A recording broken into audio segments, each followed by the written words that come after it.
My camera's working. Hi. Hey, Frankie.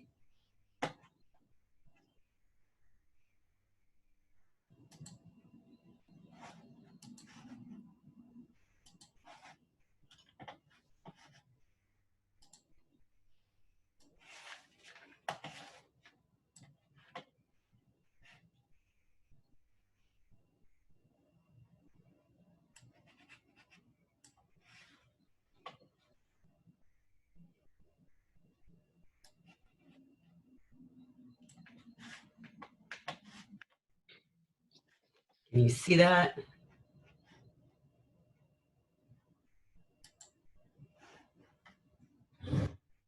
I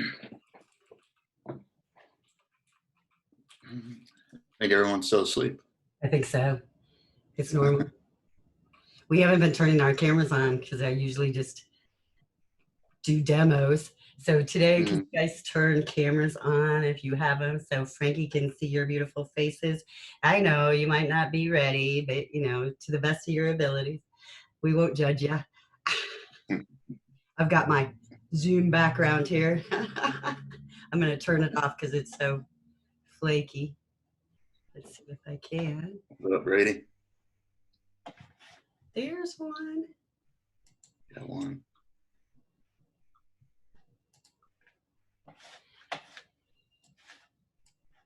There you go. I don't know if it'll look.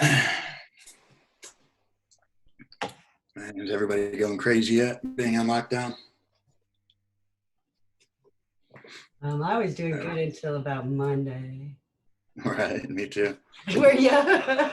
Yeah. We started getting really old. Let's see. Yeah, before the lockdown, I never wanted to go anywhere. Now I just I know, it's dying. Just like, this is wow. Too much, way too much. Right. Let's see. Okay, I'm trying to get all these Zoom screens set up since I'm changing things.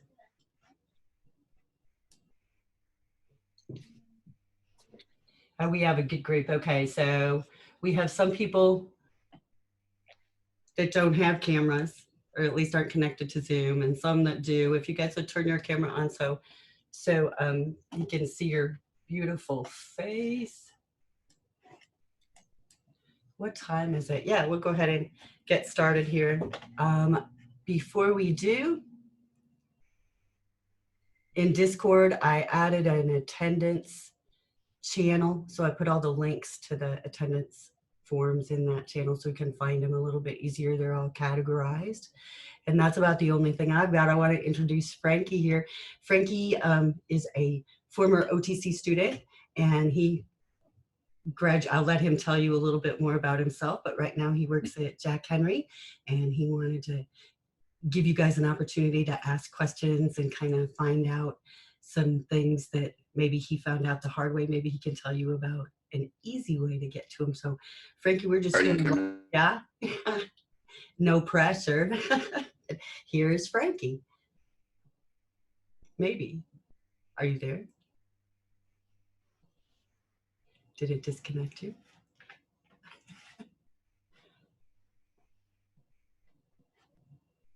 Is he paused? No, it's just real connection. Oh, there you are. There you are. We might have to turn off our cameras, or you might have to shut us. Let's turn them off so it's not using so much bandwidth. So you see all these beautiful faces.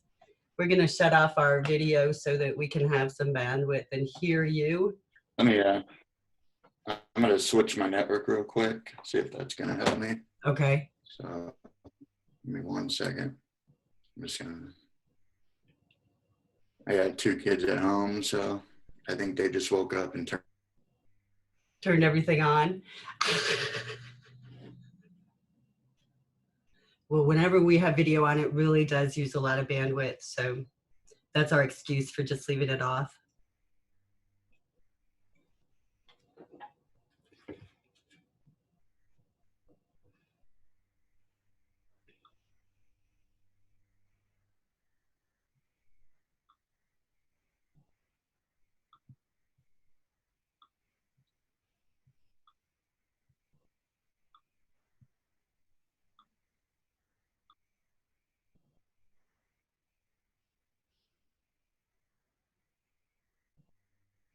Anybody got any good stories?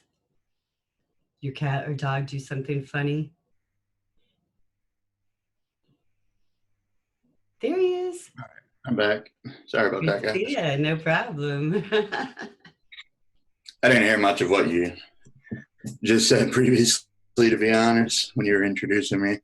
But, I just said you'll tell us more. okay, yeah.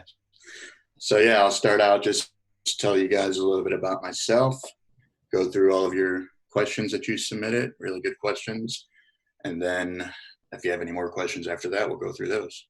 What do we got? 1 hour? Is that right, Mrs. Ryan? Sure. And we have extra time if we need it, All and right. we're under no deadline. So Cool. So yeah, my name is Frankie Barrios. I graduated from OTC, was it a year ago, I believe? And let's see, I started my college career actually at a different college, at Columbia College. And I was a bio major on a pre-med path to become a doctor. And I don't even think I ever told you that, Mrs. Riley, but yeah, I switched paths about 2 years into my biology major. I just fell out of love with the medical idea and was always into technology. Decided economically, business-wise, it's either medicine or tech. That's when you're guaranteed a job and a pretty good salary in these days. So I went to CS from biology, moved to Springfield, immediately enrolled into OTC's program there, finished out after 2 years, and then, went straight to work. Let's see here. Currently work at Jack Henry on the web development team. And that's pretty much a little bit about me. I'm originally from Chicago. I have 3 little girls, and I'm engaged, and I have a big dog. you have a very full life. Yeah, it's busy nowadays. Let me see here. So yeah, I'm just gonna go through now, look at the questions you guys submitted. Why don't you tell us a little bit about Jack Henry before? Oh, go ahead. Yeah. Yep. So Jack Henry, we're solely into the financial sector. Most of our clients are banks, financial institutions, things like that. I personally work on the team that handles the software that the bank's employees would use, the enterprise side of things. My position's a little bit weird. I'm kind of on the back end side of the front end team.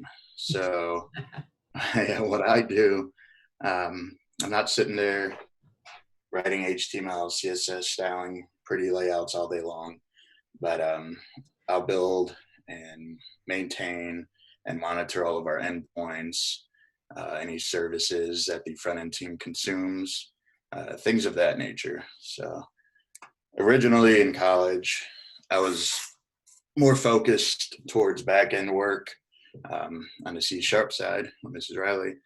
And then my internships are what actually turned me towards the web development side of things. And then, I never looked back after that. So that's kind of what I do there. I started out as an apprentice at Jack Henry. And we'll talk a little bit about more before we get off here, because we are looking for apprentices right now. So I'll give you guys a little bit of info for our upcoming round of hiring for our summer apprentices. That might be something to really look into, I'd recommend. But anything else, Miss Riley? I think that's okay. Okay. So sounds great. Thanks. All right, no problem at all. All right, so I'm gonna look at the questions now. Just go through those. And if you notice that this is your question in particular and you want to talk about it while I'm going through it, just let me know. So the first one we got was, how confident was I in my ability to succeed while I was in school? That one I was actually pretty confident. Unlike a lot of my peers, a lot of them were just coming into college for the first time, some straight out of high school. Like I said previously, I already had 2 years of college under my belt, so I kind of knew how things operated, what to expect in certain levels of classes. Um, Definitely not the class material coming from a biology background to computer science type work. But yeah, I wasn't too nervous coming into it. But then the confidence did decrease quite a bit once I learned what actually went into building a program and all of that. But as time went on and as the semesters and as I learned more and gained more skills, of course, my confidence increased with the material I was learning. So kind of went up and down, came in super confident, seeing what I was in for, confidence decreased, went back up as I was learning the material. So just a natural curve there. And let's see here. Next question. What kind of resources did you use to find a career after graduating? And I believe that's from the same person there. And let's see here. Resources. So I'm guessing you're asking as far as where did I look for a job, things like that. So initially, I actually landed 2 jobs during my time at OTC, summers and part-time work, just off the job postings that we used to be on a Slack channel versus Discord. And a lot of the postings on the job posting section there, which I believe we still have on a Discord channel, um, I landed 2 positions off there. So pay attention to those. Those are pretty useful there. And also for my current job, actually, I went straight to the company's website. Some companies, usually bigger companies, you'll see they won't advertise the jobs as much as a smaller company would in a lot of cases. So I was looking, my goal was to get a position at one of the larger companies in the area. So I went to Jack Henry's website, went to the career section, found the positions I was looking for, and just applied and sent in my resumes there. For smaller companies, like I said, the job postings board on the Discord channel, Indeed, Glassdoor, those are awesome resources. And I was always kind of wary about the information you would see on Glassdoor as far as salary, reviews. I never knew if those numbers were honest and if I can believe those, but it turns out they are pretty spot on. So if you're ever questioning salary wise, I know when I was in college, I had no idea of what to expect as far as pay in the area. Resources like that are pretty spot on as far as what you can expect for salary and reviews of a certain company, things like that. So I hope that answers your question well enough. And like I said, if you guys notice that I did not answer these questions well enough, just take a note and let me know at the end here, and we'll go through some more. All right, next one. What kind of technical skills did you need to pass the interview? That one's a good one. Okay, so the interviews are tough. It's highly dependent on the company, of course, and the position you're applying for. Can everyone hear me okay? Okay, thank you. Thank you. Can you Okay, so see the yeah, chat?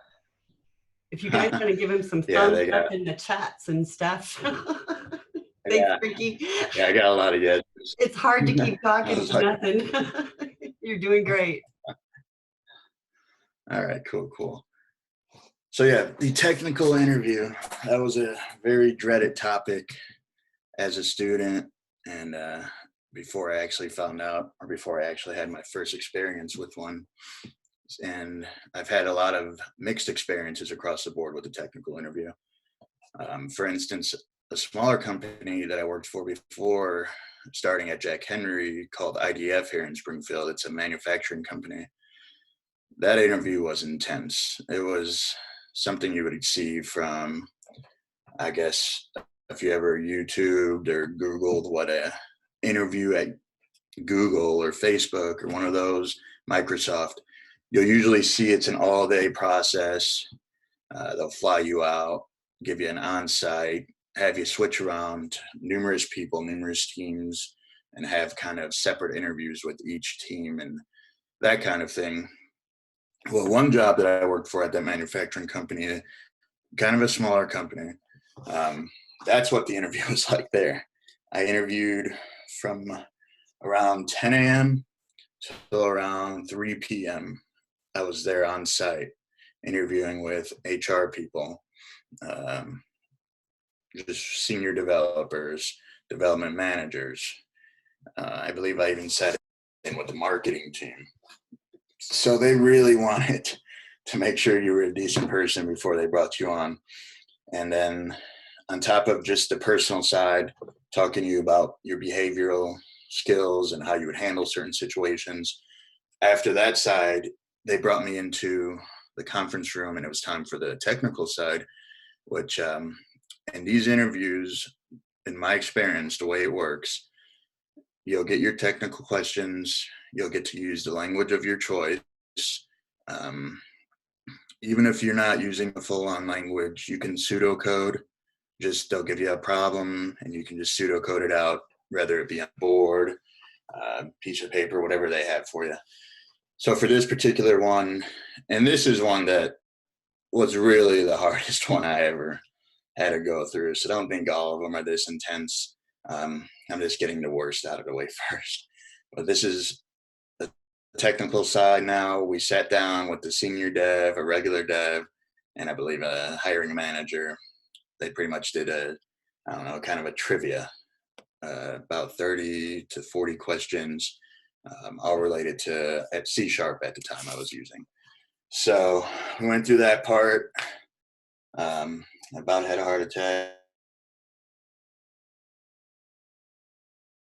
And I thought we were fully completed.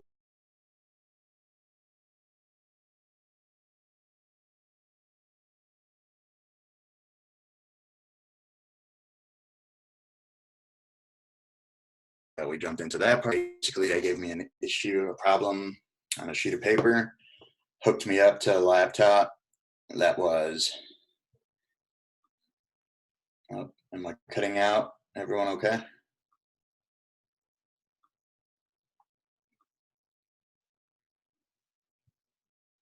Okay, cool. So yeah, they gave me a sheet of paper with the problem on it, a laptop that was streaming to a large screen at the end of this huge conference table, and they watched me code out this problem. They gave me 30 minutes, and that was one of the hardest things I've ever done, just for being under pressure, sitting there with 3 people watching you do this. So I got through that, luckily, just in a very amateurish way, solved the problem. They agreed to me, and we split ways from there. I got a call about an hour later saying they wanted me to take the same problem from the interview and recode it in my own time. They gave me 2 hours. I guess they wanted to see what I can do when I wasn't under pressure. So I went ahead and did this, submitted it back to them, got a call another hour or 2 later telling me I got the job. So that was an intense experience there. But yeah, it was a good one. And it was one of my first ones. So it was good to get something like that out of the way right at the start. Everything after, even the interview at Jack Henry was 40% as far as difficulty level of what I experienced at that place. So like I said, it's highly dependent. Just prepare for the worst. Just know your stuff. You don't have to know a language syntax in and out. I wouldn't recommend memorizing syntax as your way of learning, but yeah, definitely know your core concepts and fundamentals before you go and start applying for internships. You don't have to be an expert by any means, but just know basic fundamental level stuff. So I kind of went on a rant there, but that was a fun experience I had to share. So let's see. Yeah, yeah. And yeah, I believe O'Reilly's for their internship. I just seen your message, Aaron, about Blue Current. I believe O'Reilly's has a test that they do online as well, just to kind of weed out who actually knows their stuff or not. I believe it's a hackering test. They time you, let you choose your language, and give you the questions. And I believe I have friends that used to work there, and then you pass that test, After that, you have your behavioral interview in person, and I'm not sure about any further technical after that. But yeah, it's quite an experience. Be prepared. It's a lot different than interviewing for a job just anywhere else. You actually have to know your stuff, and they can tell if you know your stuff or not. So, all right, let's move on. All right. How can we get internships in software development while we are still in school? Is the next question. So yeah, we want to through that a lot of that right now. One, definitely want a basic fundamental level knowledge of programming, of your core concepts before attempting to land an internship. Um, Internships are for learning in a lot of cases, but they are still competitive in the area we are in. There's a lot of students around here. There's a lot of colleges. So there's not a huge giant pool for employers to choose from, but yeah, there are quite a few applicants to each internship. So, definitely know your stuff and be prepared. Um, yeah, I can't stress that enough. Prepare, learn a little bit about the company, get polish out your skills. YouTube mock interviews. I believe OTC offers kind of a, I forgot what it was called, but kind of a technical seminar class that helps you out with job skills, things like that. It seemed like a throwaway class to me at the time, but take that class seriously. You'll do mock interviews, things of that nature. If anyone has taken it or if they're still offering it, I'm not sure, but it helped me. And then, yeah, just practice your skills, build yourself a nice resume, and start applying. So, hope that answers those questions there. And let's see, next one. Do you have any suggestions about companies that encourage students to apply for internships while still in school? Any suggestions about companies? Well, if you're asking about what companies that offer internships that I know of in Springfield, like I said, Jack Henry, we're currently looking for about 7 to 8, I believe, new apprentices for the upcoming apprentice round starting, what is it, April, starting around mid-May, I believe. So I'll provide Mrs. Riley with a link for that, or I'll put it in here before we jump off. We have teams leading anywhere from Scala, which is a back-end language. We have on my team web development, design teams, iOS, if you want to get into mobile development. I believe there's an Android team that's hiring an apprentice around here. So it's just a mixture all across the board. You can choose what you want and pretty much do anything there. And yeah, I'll provide you links and all the information you need. Another one I know of, O'Reilly's. They hire apprentices. I'm not sure if their schedule of hiring, but you usually see postings start coming out in the spring. And a lot of the smaller companies, like I said, they're always posting on college job boards or Indeed or Glassdoor. So just utilize those resources and you should be able to find something. I've never been on an active job hunt in the Springfield area and have not been able to at least find some potential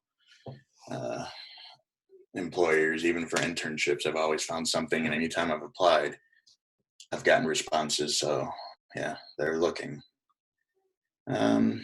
Next question. What is the one thing you wish you knew during college? That's a good one. Okay.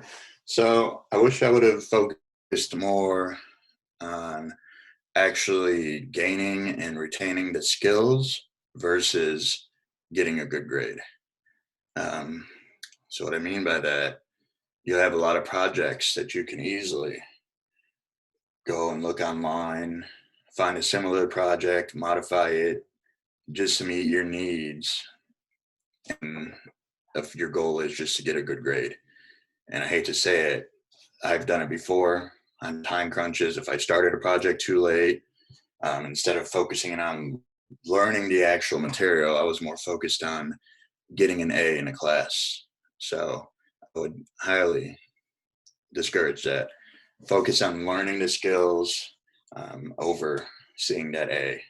Of course, you still want to try to do well in your coursework, but it's a little different. You're here, what you do in college, of course, you hear this, it's going to directly express, especially in our profession, it's going to affect you. You can't BS your way through a programming interview or a programming job. It's one of those professions where if you don't have the skills, they're going to be able to tell right away.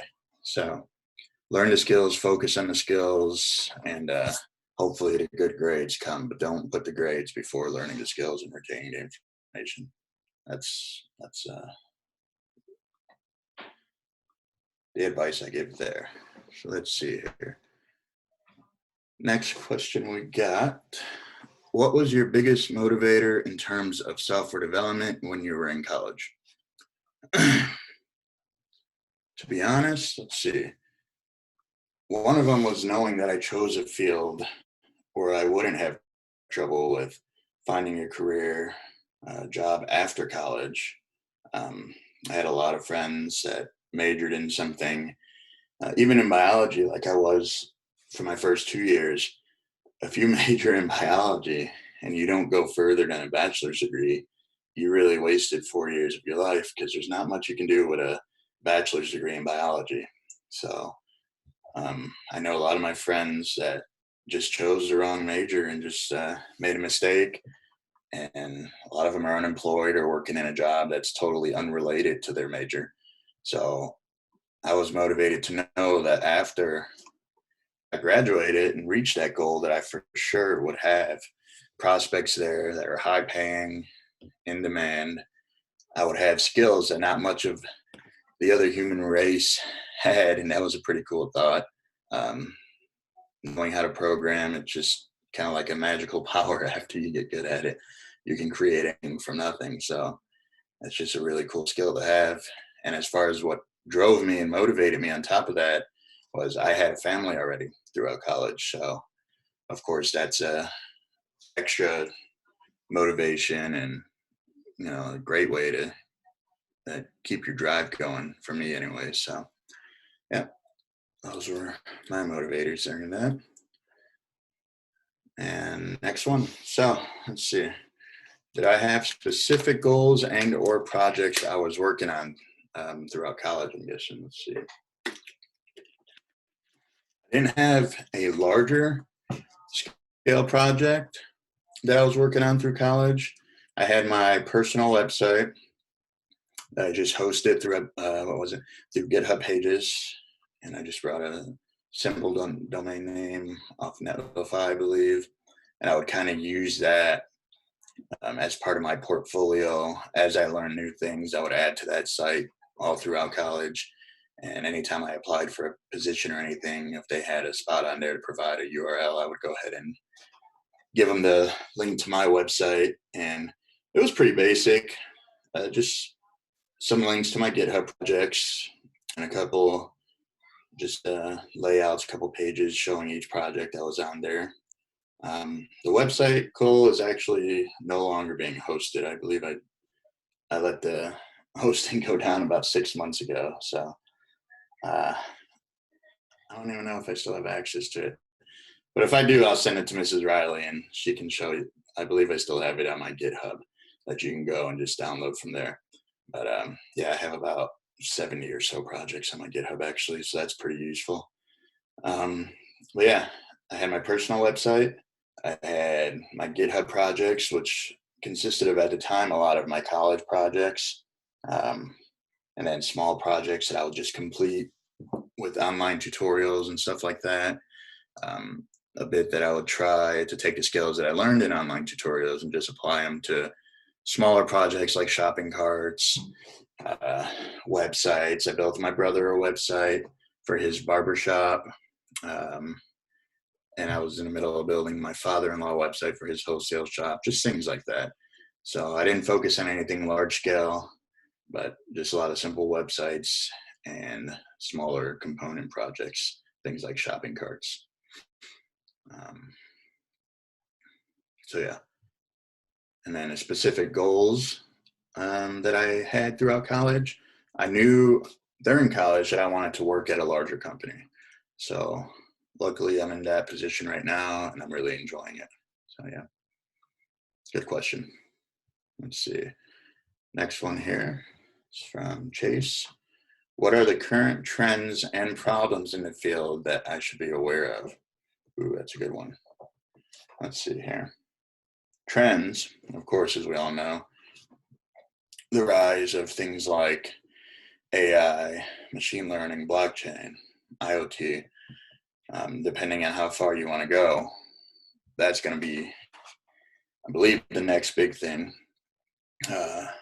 More current, shorter window, you see a lot of movement towards the web with things like progressive web apps.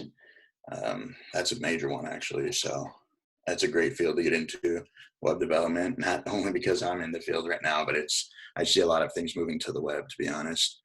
As far as issues, let's see, what are the current trends and problems? Big one, cybersecurity. A lot of security risk. I'd recommend learning security fundamentals somehow. I believe I took Net 110 or something like Net something, one of the just lower level courses as one of my electives at OTC. And that was a good introduction to some basic web security, network security, just introducing me to that topic. So I'd highly recommend that. It's a rapidly evolving field, software development. So always be aware, keep your skills up to date. Let's see, I believe there's another question about that we'll go into. But yeah, keep your skills up to date for sure. And let's see what Ms. Riley just say. New IPs, prove that one. Yep, security, awesome. So yeah, that's good. Another issue I see, not really an issue, and none of this is meant to discourage you guys, of course, but what's called or what can be referred to as low code development platforms. Things like, let's see, WordPress, Wix, Appian, just to name a few of the more mainstream ones. They can potentially hurt our job market. Of course, they're going to need people to build out these platforms. But as far as more generalized programming, a lot of it can be filled and will be filled through a lot of these platforms in the upcoming future. So that has a potential downside to it for us anyways. A lot of the stuff that small businesses and businesses would hire out us as developers to do can now do without knowing how to code through these platforms, which it's great for the small businesses and things like that. But yeah, it can potentially, we can see a little bit of downside from it. So that's all I can really think of for that right now. But those are the main ones that come to mind for sure. Let's see here. Next one we got from Victoria. What do you enjoy most about your profession? Good one. Let's see here. I'd have to say the different challenges I face every day is definitely a plus. I'm not one to sit and do the same repetitive job over and over again. I get pretty bored pretty fast. Of course, I'm coding every day. I'm technically doing the same thing, sitting down at a keyboard and writing code. But the challenges and the things I'm coding change day to day, some hour to hour. So it keeps itself fresh, and that's awesome. Yeah, otherwise I would get bored really quick. Another plus, it's a very high demanding field. There's a high demand for our skills. There's job security right there. Like I said, anytime I've been on a job hunt, within a month, I've landed a job, sometimes within a week or the same day, like the story I mentioned earlier. So you'll never have problem finding a job as long as you know your stuff. Work on your communication skills. Yeah, highly paid profession, highly demanded profession, and keeps it very challenging. And if you're the kind of person that enjoys a challenge, doesn't just like to sit there and waste time or get through the workday, clock in, clock out, and go home, yeah, you'll enjoy development. So next one, did anything surprise me about the career? Did anything about the job or career surprise me? Yeah, probably at times how fast paced it can be. Comparing it to, well, the only thing I had to compare it to was college at the time. For instance, in college, you would get your project, it would be due, that end of that week or so, you'd get days or a week to complete a bigger project.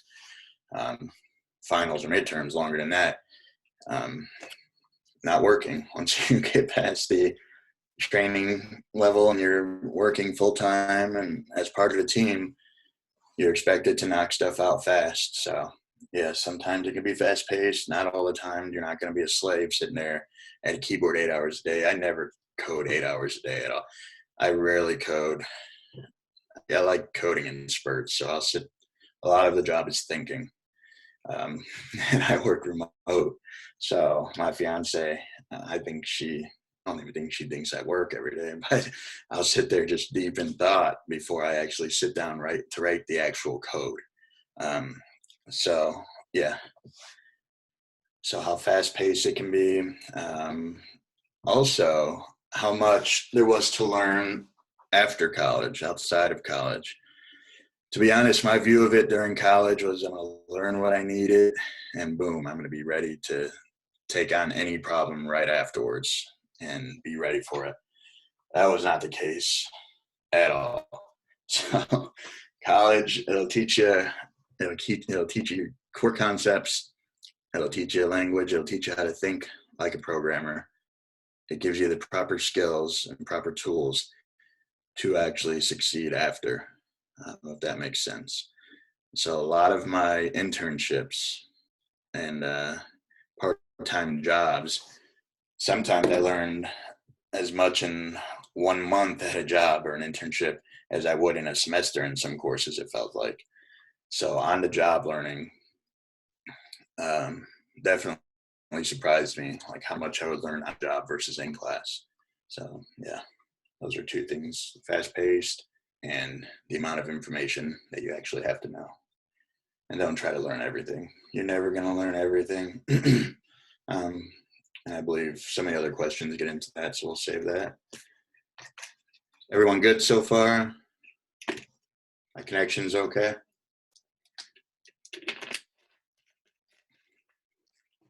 All right, cool. Thank you.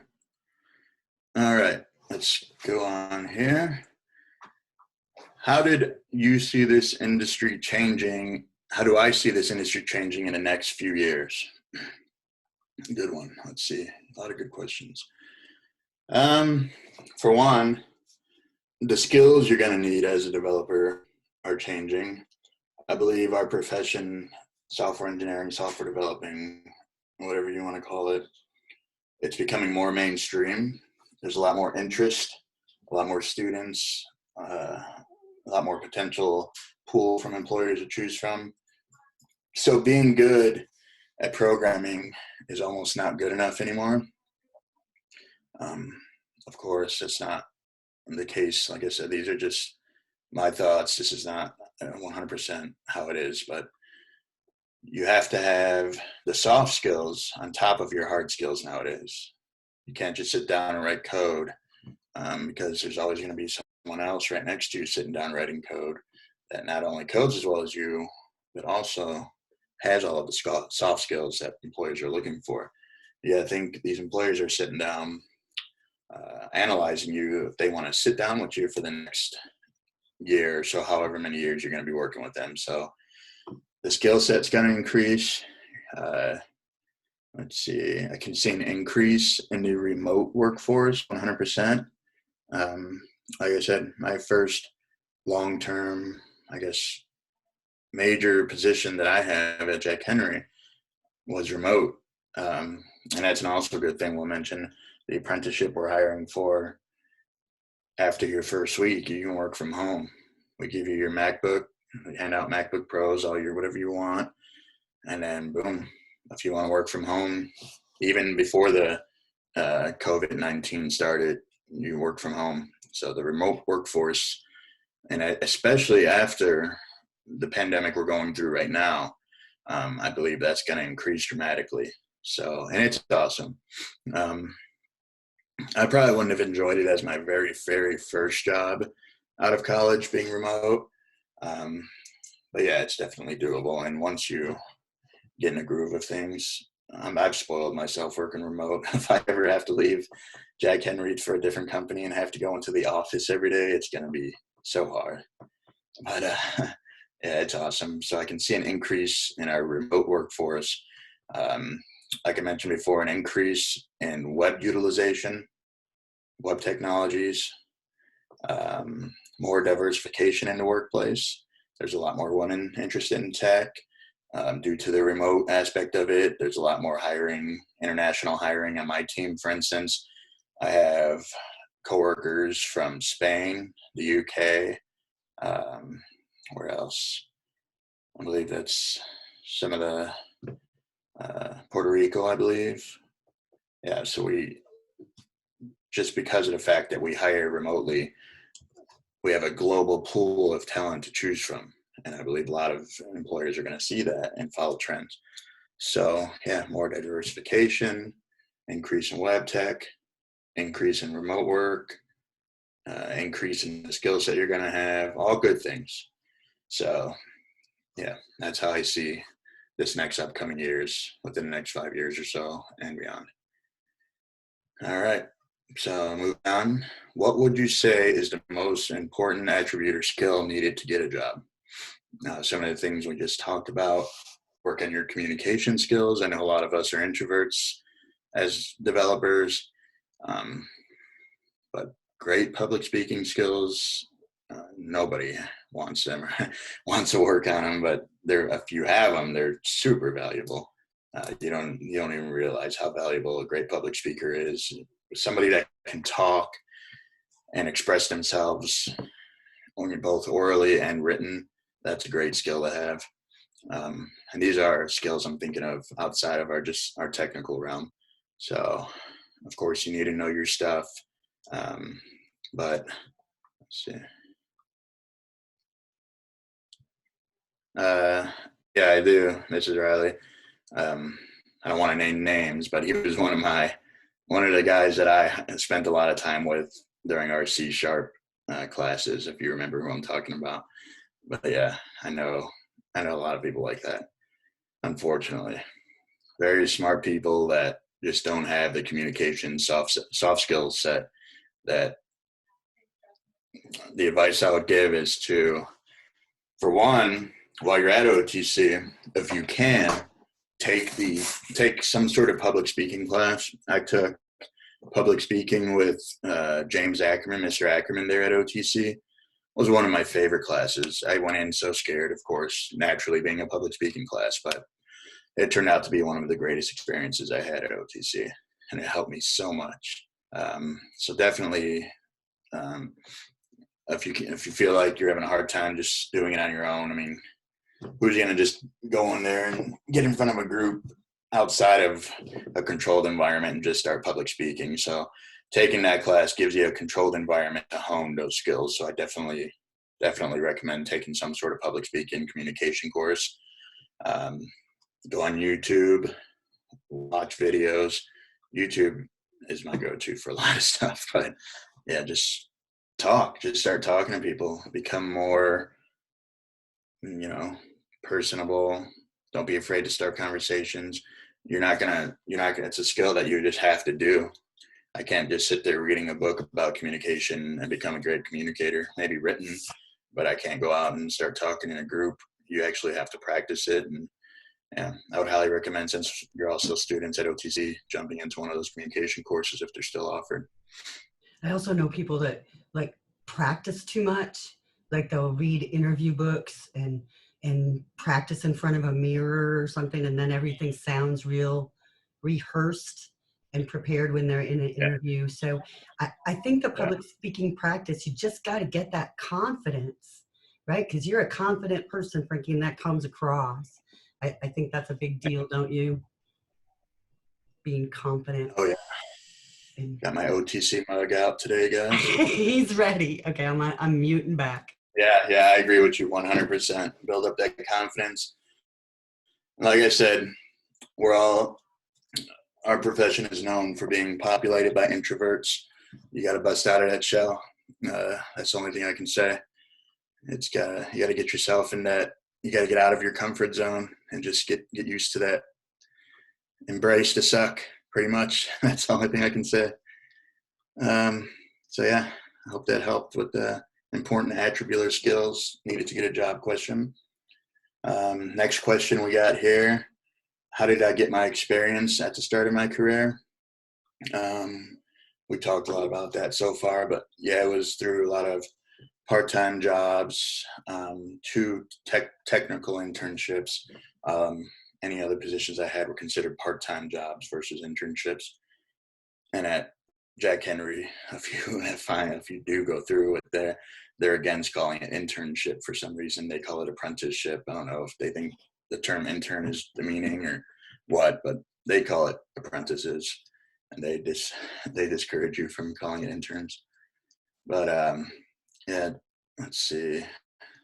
How'd you get your experience? And you say at the start of my career, but I do consider myself being at the start of my career still.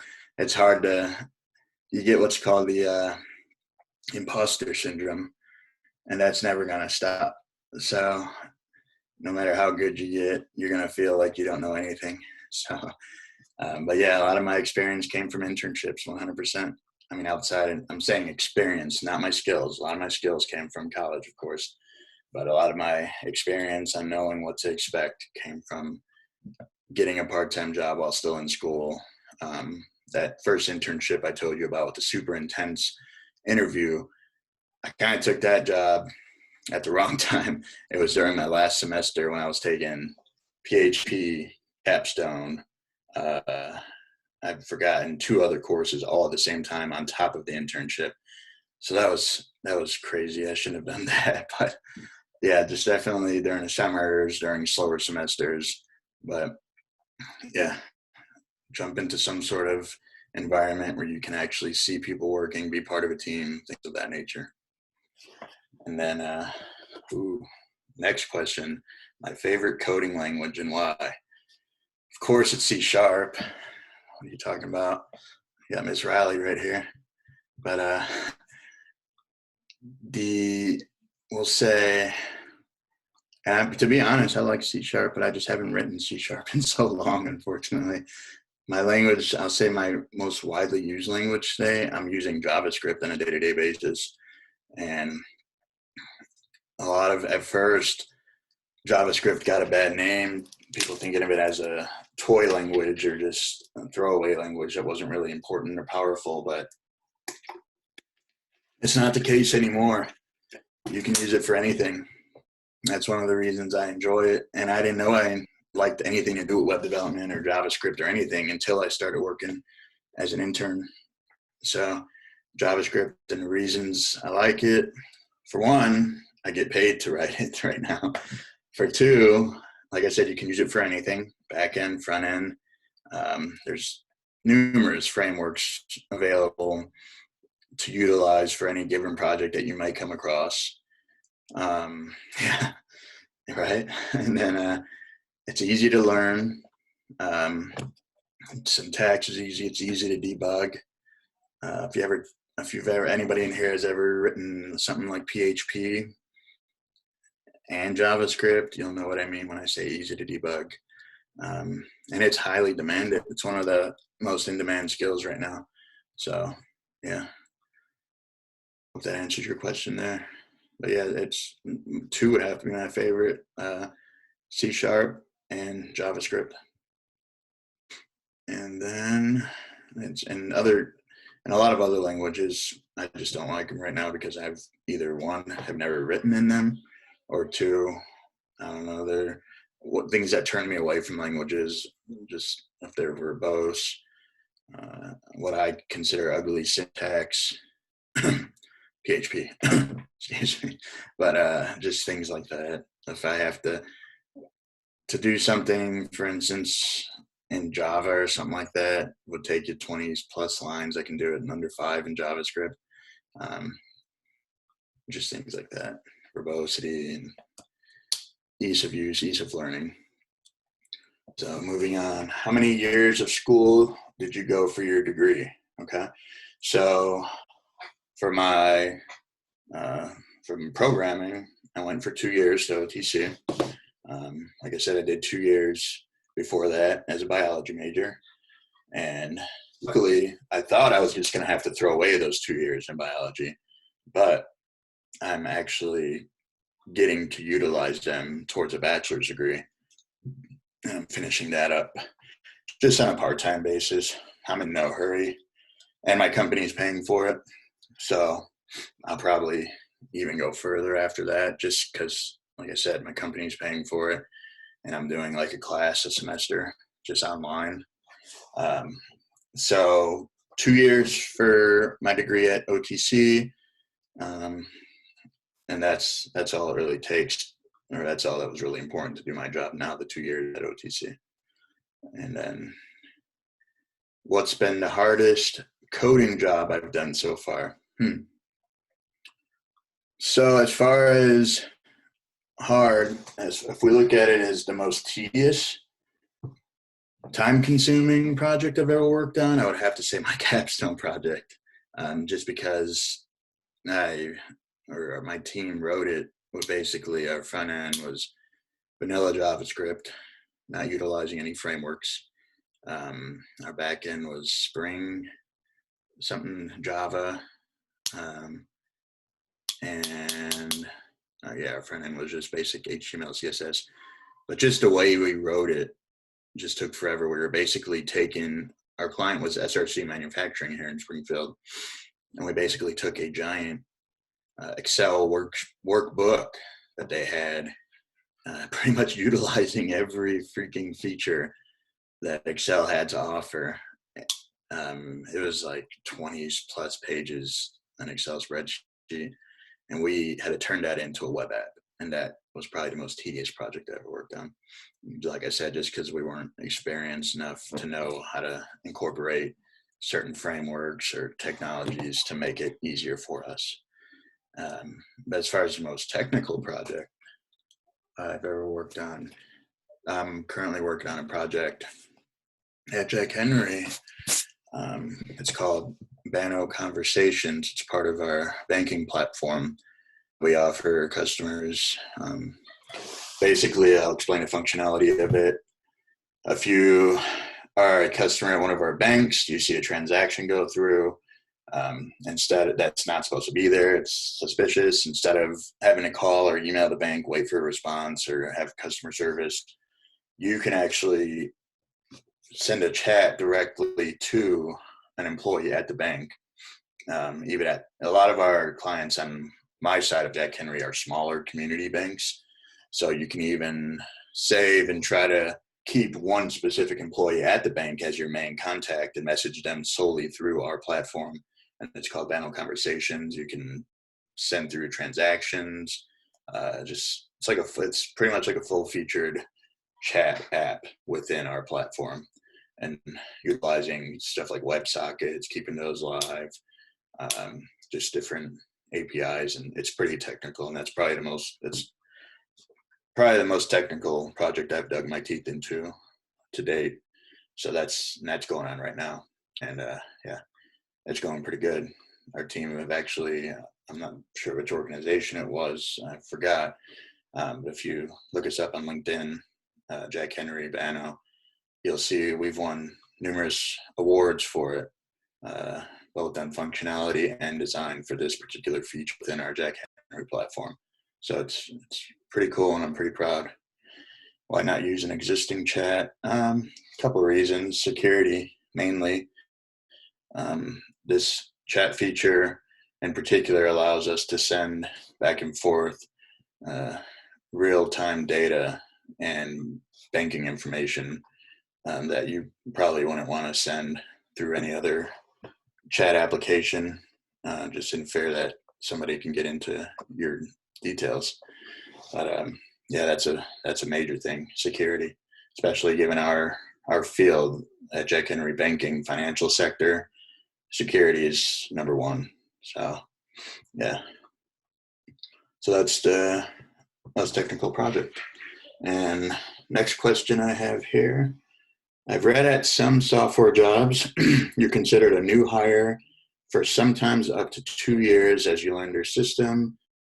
And during that time, they expect you to be slower and less efficient than some of their long-term programmers? Did I feel this way at my current job or any previous jobs? And if so, how did I combat this feeling to catch up to any of the long-term programmers? Okay, so I'd say this is true in most professions, actually. Anywhere you come on new, you're going to kind of be behind the curve and not performing at the top right off the bat. A lot of the time, us as programmers can be our own worst enemies, trying to compare ourselves to others. Don't do that. Don't ever try to compare your skills, even to fellow students. It's only going to discourage you, make you want to quit. There are a lot of times at work where I've had a problem I sat there struggling with for hours, and I asked for help from a senior, and he'll come up and solve it in 5 or 10 minutes. And it's like, oh my God, can't believe that. But I would give you advice: don't try to play catch up to these other developers or compare yourself to them. Learn at your level. Don't try to, take on new challenges, but don't try to take on something that you know is just going to discourage you and make you want to quit. And it's true, if you're on a good team, have a good manager or leader, they're going to understand that you're newer, and usually the task that they're going to assign you on a day-to-day basis are going to be at the level they need to be at. They're not going to be a project that's going to take a senior team or dev on your first, round of projects as a new employee. So as long as you're part of a good team and have a good manager, which usually is the point, or usually is the case, you're going to get work matched up closely with your skill level, and they're going to help you progress. It's for a lot of these companies you see, especially software engineering, the internships, you notice a lot of them have the internships and the apprenticeship programs. That's very common in our field because us as new developers, we're kind of an investment for these companies, kind of a tool that they bring on board and invest time and money into to sharpen, to be a well-rounded part of their team, because it's not easy to come across good developers or good engineers. So it's definitely an investment of time and money for them, and they're not gonna, and I can't speak for every company, but for a majority of companies, they're gonna pretty much give you what you need to succeed on your team or in their company, because they need you. It's a skill we have. Is, like I said, it's highly demanded right now, and it's hard to find. So yeah, they're not gonna just throw you to the wolves right away to discourage you to quit. So I believe, yeah, that's all I have to say on that topic. Just the biggest thing to take from that: just do not compare yourself to others. I've experienced that before, and it's done nothing but hurt me. So just stay on your path, and you'll get there. Don't quit. But I hope that answered that question for you. And next one: is there a class or course that you didn't take that you wish you had taken? Yeah, as much as I hate to say it, I wish I would have taken more math.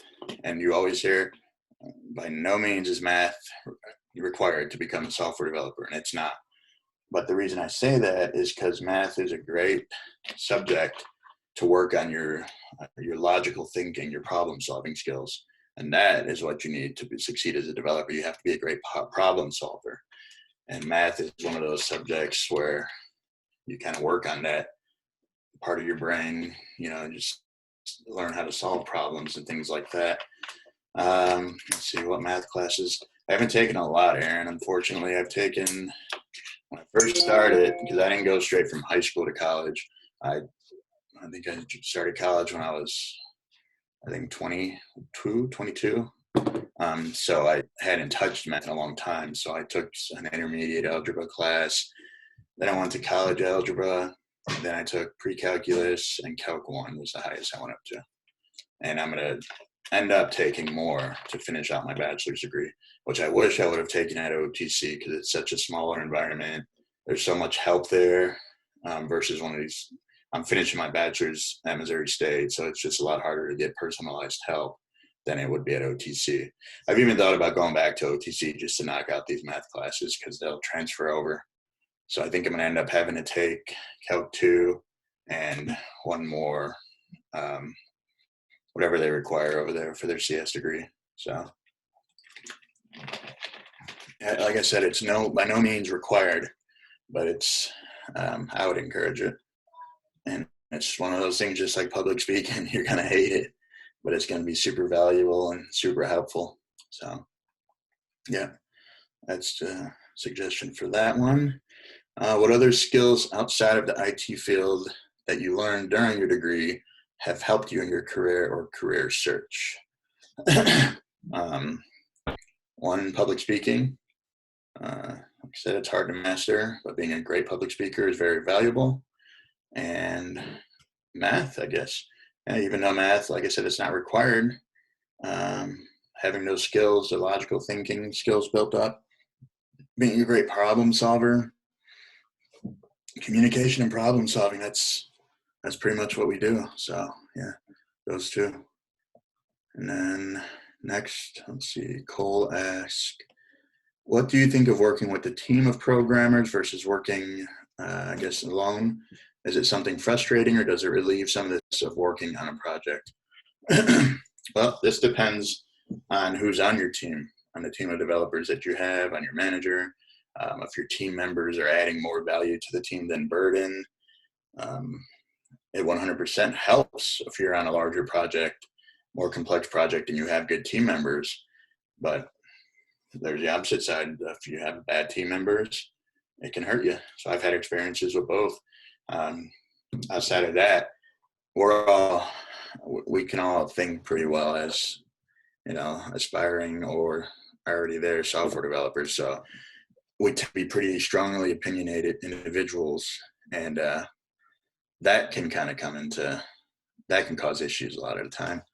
If you want to do things one way and the other people on your team want to do it, or the other individual wants to do it a different way, you can clash sometimes, no matter how good they are. So that's another thing. But it's usually more positive.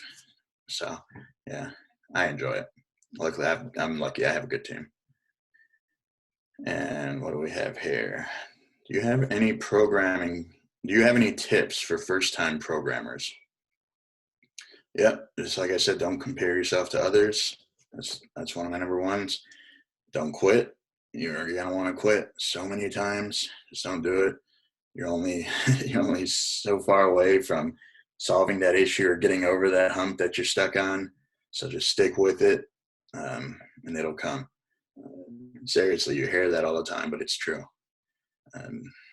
Another tip: I would say choose one language to specialize in, to focus on at the beginning of your training, learning, and just use that language. You're gonna take courses, of course, teaching multiple languages, but don't focus on the language. Focus more on your fundamentals or your core concepts, versus memorizing syntax. Focus on what's actually going on. Because if you know that part, you can pick up a language quick. So focus on learning your core concepts of programming and your fundamentals. Those are three? Those are three of the big ones. Focus on the concepts, don't quit, and don't compare yourself to others. Okay, next one. What do you enjoy most about your profession and why? Let's see. One, I enjoy not having to work on the same thing every day. I might be working on the same project, but I'm doing something different within there. Like I said, I'm coding. I'm doing the act of coding every day, but I'm doing something different in my mind. And another thing I enjoy about it, it's nice to be highly demanded and to be highly paid. So that's definitely awesome. Like I said, a lot of professions, you really have to hustle to land a position, which I'm not saying you don't have to put some hustle and grind in to become a developer, but I think personally it's a lot easier to find a position as long as you know your stuff than it is in a lot of other professions. And it's definitely one of the higher paid professions. So yeah, those things are pretty awesome. So let's see. Next one here. how do you stay prepared with a career that changes so quickly? Oh, that's a good one. These are all good ones. Well, let's see here. Um, so you're never going to know everything. Don't try to learn everything. I only focus on new tools or technologies that are going to benefit me in my current position or current project I'm working on at the time. I keep up to date what's fresh and what's new, but I'm not going to learn a new framework just for the sake of knowing it. If I'm going to be using it, or I can see that it's going to have some sort of positive, aspect or potential in an upcoming project, I'll learn it. But there's no sense in learning something you're not going to use. So definitely stay up to date on the lookout for things that can benefit you in upcoming projects or upcoming positions. If you're currently searching for a position and you're not in a project or in a position already, learn what's search in your area. What are people looking for? What are employers looking for? And learn that. Let's see. And yeah, that's you're never going to know everything in this position or this field. So focus on one, what's going to get you a job if you don't already have one.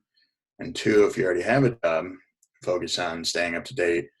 Maybe I know, I'm using right now I use a JavaScript framework built by Google called Polymer. Right now I keep up to date with Polymer news, what new features they're coming out with. JavaScript I use at work, so I keep up with new features that are coming out in the JavaScript world. I'm not going to go and just learn something Java related if I'm never going to use it just to say I know it. So just, keep up to date. There's so much to learn today, so much new technology coming out. You can't learn all of it. So really hone in on what's going to benefit you and learn that. And actually, that was the last one. So if you guys have any other questions outside of that, we can go through that now. Any questions or comments? I have one for you, of course.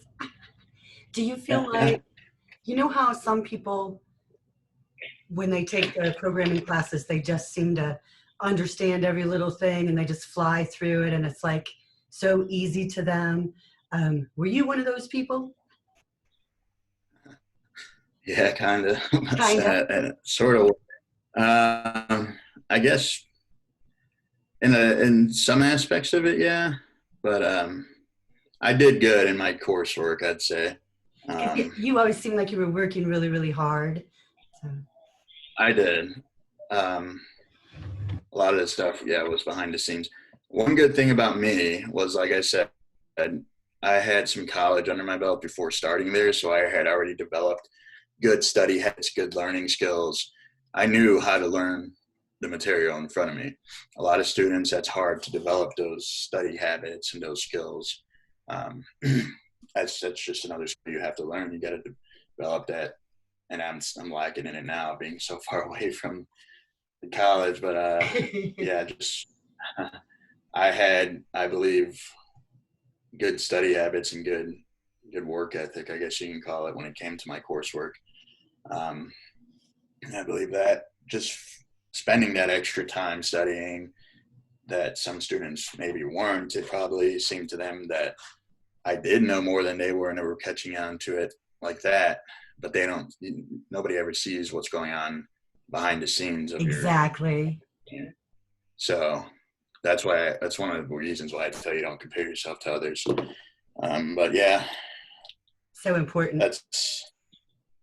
For sure. Develop those goods. For these positions that Jack Henry will be hiring, what did you call them? I'm sorry. What's the new term?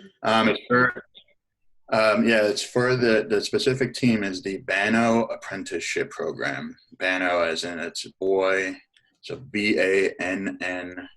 That's the team. And what kind of pay range do you think? Do you have any idea, just for comparison? Mm-hmm.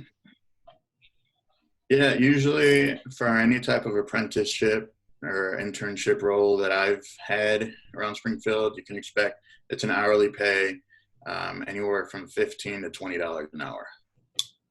That's usually the base rate that I see starting out at. Great. So, And then just to And bother you more, do you have any idea like what kind of pay range somebody going into a permanent position might be able to expect? I know it's yeah, all over the board. yeah, it's pretty, actually, in my experience, I've kind of got some, you can expect starting out, I guess if you started, no experience, just right out of college, if you went through their apprenticeship program and went full time, anywhere from, I say, 55 to 65 starting out, Awesome. 55,000 a year. And it's the thing about software engineering, as your years go by, you don't get maybe $1 or $2 raise an hour every year. You get bumped up dramatically as you gain more experience. So I can be a new dev making 60 grand a year, but then after just like 5 years or so, I can be already into the 70s, high 70s. So the only problem with that is you're going to reach your ceiling fast. So like, for instance, within 10 years or so of developing, you're pretty much, there's a cap to what a developer or a senior dev makes, and you're going to hit that pretty fast. Well, not pretty fast, but within, I'd say, 10 years or so. But then that's where you're at the point where you see a lot of longtime senior devs move into maybe software architect roles or Mm-hmm. Management. management role, director, more of the either more highly technical. When I say software architect, they're the people that will actually design the systems for you, managers and senior devs they'll take the project at the very beginning and design it, choose which technologies to use, all that kind of stuff. And those are really high paid individuals. You're talking 6 figures there. Which But is pretty good in or Southwest you can go Missouri. that route. Huh? That's pretty good in Southwest Missouri, huh? Yeah. I mean, yeah, you can definitely get to that even in Missouri. I mean, and I am talking about Missouri, but if you get to the West Coast or the East Coast, of course, there's even the 50, 60 that I said starting out, that's going to increase dramatically in different parts of the country, but it's all going to equal out because you're going to pay $2,000 for a 1-bedroom apartment in these places. So that's you're going to equal out as far as cost of living in these tech hubs around the country. So yeah, it's pretty well paid. So you can Anybody got definitely look forward to questions? that. Think about it. Something that you're really wondering about, let's go ahead and ask Frankie while we've got him. I'm going to mute myself and give you a second.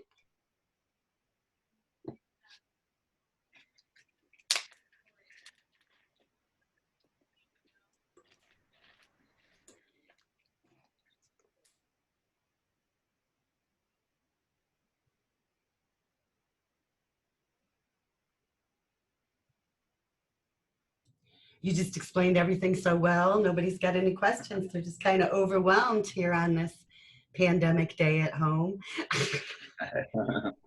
Let's see, I see in Zoom where we can give them a hand. If you look at the participant screen, if you guys have that, under more, you can clap. So let's clap a bunch for him. Here you go. Clapping, clapping. You see clapping. Yay, everybody's doing it. Oh, I see some. There's a few. Thank you so much, Frankie. Really appreciate it that you took your I believe time we out got a to answer question questions. coming. Oh, okay. Let's hear it. Cole, I believe he said 1 second.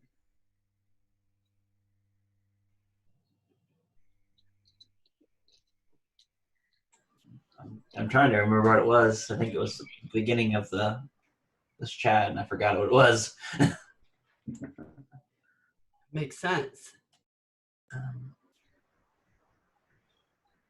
And if anybody ever has any questions or anything, like I said, you can, I didn't say, but I did stay on the OTC Discord. So you can just find, I believe my tag name is Frankie B. So if you guys ever think of anything or have any questions, just hit me up on Discord ever. And I also shared, that's a good place, the apprenticeship information for Jack Henry. I posted in the job posting section of the OTC Discord last week, I believe, or the week before. So all the links and the information to those positions are posted there as well. What I did have another question for you, Frankie. Is it worth people's time to set up a LinkedIn profile? Did you find employers searching for that kind of Oh, thing? Yeah. yeah, that's a good one. Yeah, for sure. Set up LinkedIn. Make sure Start you're building yourself a resume. okay. Make sure your electronic Yeah, and portfolio is growing. yeah, for sure. I post everything on my LinkedIn, all the way from all my certifications I got at OTC. I listed all of those and the links to the what is it, the Microsoft website that shows all of your certifications. I put all those under the certification section of my LinkedIn. All of my college work, even a majority of my courses I've taken, because yeah, it's pretty useful, and they ask for that information on a lot of applications. They have a place if you have a LinkedIn or something to provide the link there. So yeah, definitely do that. Great. I'll show everybody. Well, thank you. I'm going to go ahead and minimize this and bring up Excel. So if you are out of here, I appreciate it, and I'll see you later today. Thank you. Sounds good. Have a good day, guys. You're welcome. Okay, I wanted to bring up Excel real fast.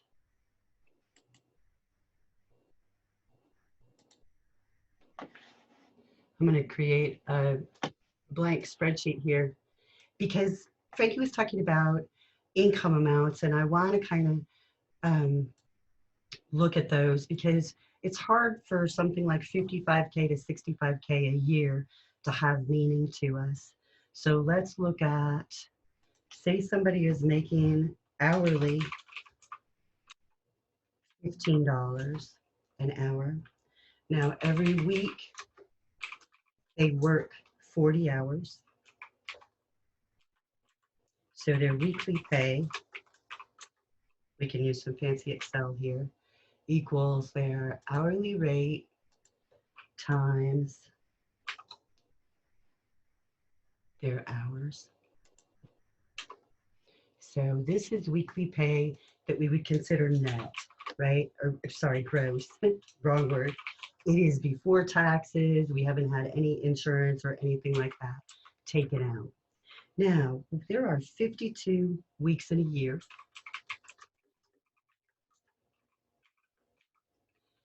so my yearly pay, this $15 an hour rate, is going to be my weekly pay times that 52 weeks a year. So 31,000, that's not bad, right? That's a lot better than $10 an hour, which is substantially less. Now, what if we start with an annual pay amount? So Frankie said those beginning people were making between 55 and 65,000. So let's say 60,000, nice number in between. Now there are 52 weeks in a year. So let's divide that out to weekly pay. 60,000 divided by the weeks in the year. So about $1,150 a week. Now we can go ahead and take that down to hourly pay, just so that we have a nice comparison point.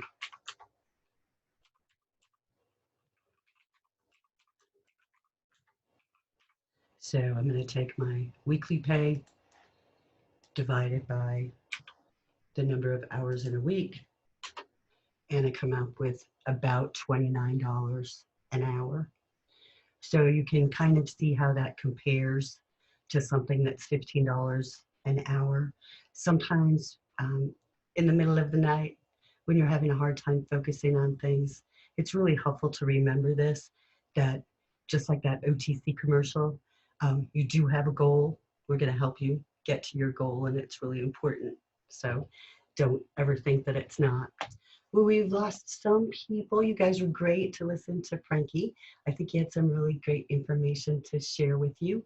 And I don't really want to do any enhancements to our Windows form application right now, since we have kind of lost some people and spent a lot of time already talking. But do think about this. Remember, you do have a dream, This is kind of your goal, is to be able to have an income that will support you and your family in a way that will make it to where your life can be a little bit easier and you don't have as much stress per se, because money isn't everything, but it does help reduce stress. Okay, I do have a recording of our session. I'll get that posted. Don't forget, all our other sessions are posted to YouTube, and lots of plans, yay. And I'm going to just shut this thing off unless anybody has any questions.